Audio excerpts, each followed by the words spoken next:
దేవునికి వందనములు చెల్లించుకుంటున్నాము. ప్రత్యేకంగా గారికి మా హృదయపూర్వక వందనాలు తెలియజేస్తున్నాము. మాకు దైవజనులకు కలిగిన ఆలోచన బట్టి 70 వచనములు చూడకుండా చెప్పడానికి దేవుడు మాకు ఎంతగానో కృపను దయచేశారు.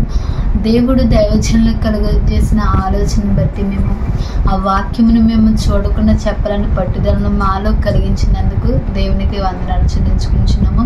ఆ వాక్యము మా హృదయంలో ఎంతగానో నాటబడి వాక్యంలోని అనేకమైన విషయాలు మేము తెలుసుకోవడానికి దేవుడు సహాయం చేశారు.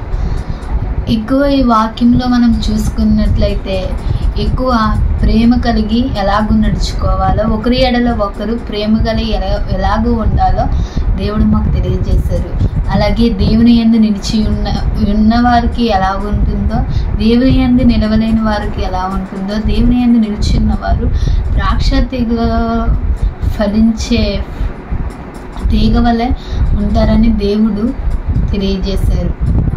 దేవునిలో నిలిచి ఉన్నవారు ఎల్లప్పుడూ అనేకులకు మాదిరిగా ఉంటారు. దేవుడు మాకు ఈ పట్టుదల కలిగి ఆ వాక్యమును చదవడానికి ఎంతగానో కృప చూపారు.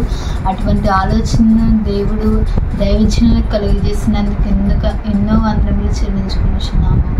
అలాగే వాక్యములోని ఒక్కొక్క వాక్యమును మేము ధ్యానం చేసినప్పుడు ఆ వాక్యములోని విలువలను మేము ఎంతగానో తెలుసుకుని ఉన్నాము. దేవుడు ఇటు కృపను మాకు దయచేసినందుకు ఆయనకి ఎన్నో వందనములు చెల్లించుకుంటున్నాము. అలాగే అయ్యగారు 5000 వచనములు చూడకుండా చెప్పారనే ఆ విషయాన్ని మేము తెలుసుకున్నప్పుడు వారే చదివారు, మేము ఎందుకు చదవలేము అన్న పట్టుదల ఇంకా మాలో బలపడింది.